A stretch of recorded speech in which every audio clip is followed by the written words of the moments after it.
यह कहानी एक ऐसे रहस्य की है जो शायद तुम कभी समझ न सको। एक रहस्य जो सिर्फ एक दरवाजे के पीछे छुपा है। वह दरवाजा जो एक अलग दुनिया का रास्ता है।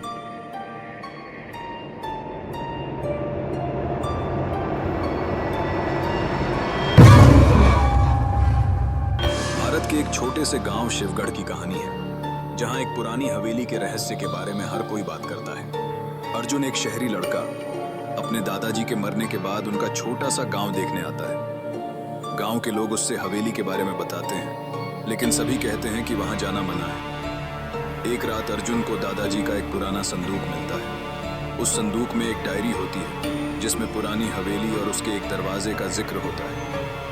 अपनी जिज्ञासा के कारण अर्जुन टॉर्च लेकर उस रात हवेली के अंदर जाता है। दरवाजा खुलते ही एक तेज हवा का झोंका अर्जुन को पीछे धकेलता है, लेकिन उसका जुनून उसे आगे बढ़ने पर मजबूर कर देता है। जैसे ही वह दरवाजे के पार जाता है, उसके सामने एक बिल्कुल अलग दुनिया होती है, जैसे मानो कोई जन्नत हो। इस नई जगह पर अर्जुन की मुलाकात मीरा नाम की एक लड़की से होती है, जो बताती है कि वह यहाँ 50 साल से फंसी हुई है। तभी अर्जुन को यह समझ में आता है कि यह जन्नत नहीं, बल्कि भूत प्रेतों की खौफनाक जगह है।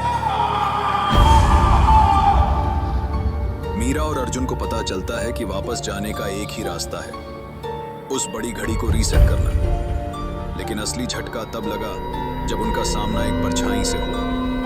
वह परछाई कोई और नहीं बल्कि अर्जुन के दादाजी थे, जो इस दुनिया में आकर यहीं के हो गए थे। उन्होंने अर्जुन से कहा, यह घड़ी सिर्फ इस दुनिया को खत्म कर सकती है, लेकिन अगर तुम इसे रीसेट करोगे तो यहाँ के लोग भी मिट जाएंगे।